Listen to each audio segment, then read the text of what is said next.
Are you team crunchy fried chicken or are you team juicy fried chicken? How about we just settle the debate for once?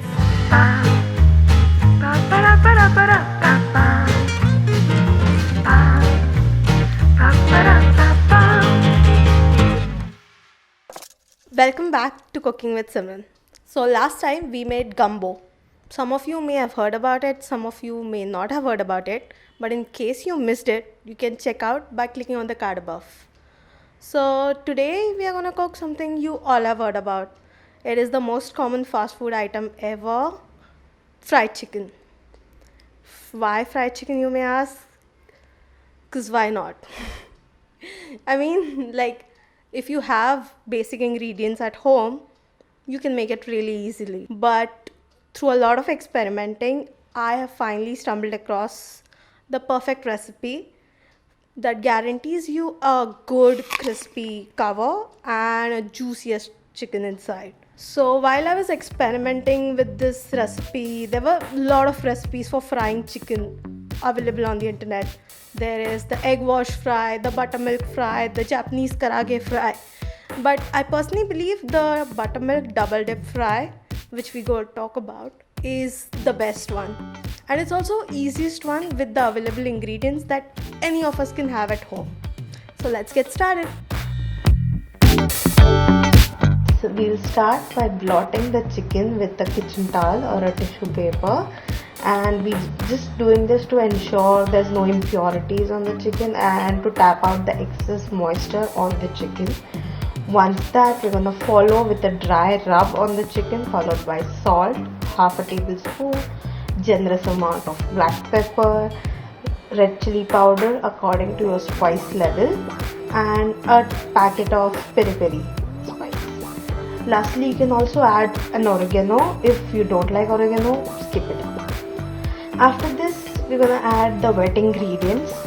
Firstly, my favorite, the ginger garlic paste. Add only 1 teaspoon or like 3/4 of a teaspoon because it's a very strong flavor.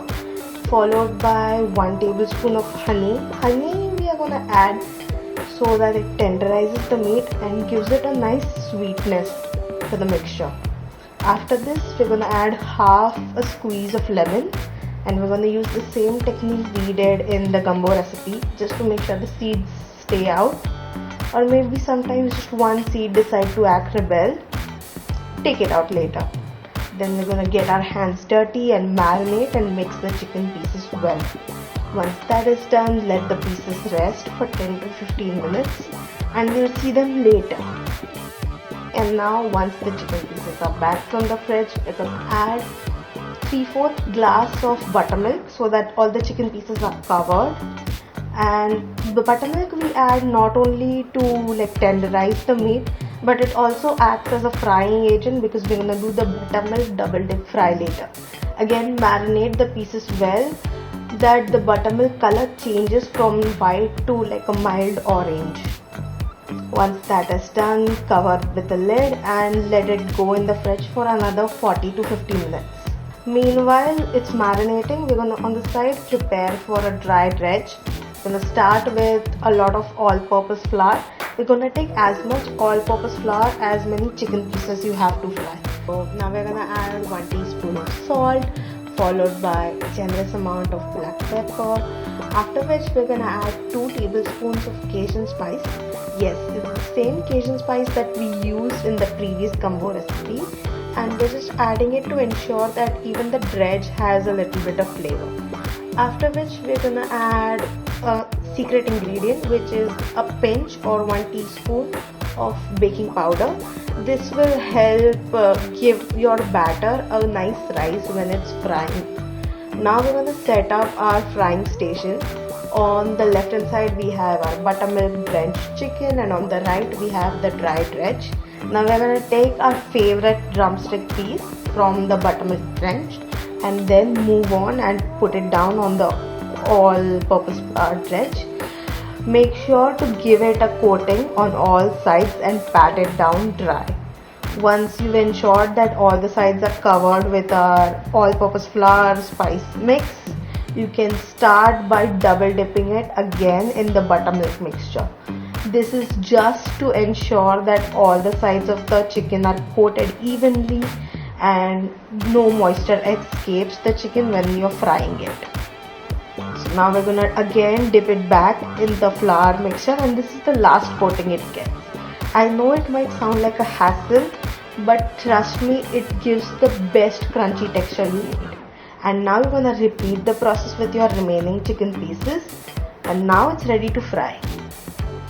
In a pan or a narrow bowl, you can fill it up halfway with oil, and on a high flame we're gonna fry the first piece. We're gonna let it fry for 5 to 6 minutes, and make sure you flip it for an even golden brown color. And now we're gonna move on to frying the chicken one piece at a time to avoid overcrowding. We're gonna fry for 4 to 5 minutes and flip them at 1 minute intervals to ensure a golden crispy fry on all sides. Once you're done frying all your chickens, rest them on a grill. I recommend grill instead of tissue paper to ensure it doesn't sog down. So why wait, and let's check out some scrumptious, juicy, crunchy chicken on amazing flat lays by Nature's Canvas.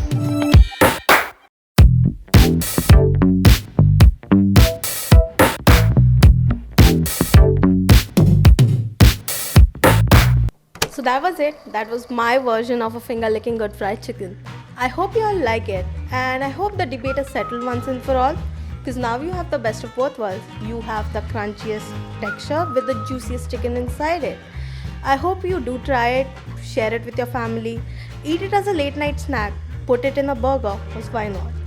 And if you really enjoyed the video, hit a like, share, subscribe, hit the bell icon to be notified about more upcoming videos and recipes. And you can also comment below your experience on trying these recipes, or if you have any difficulties, you can also comment below. To get in touch with me, my Instagram ID is linked in the description box. Bye.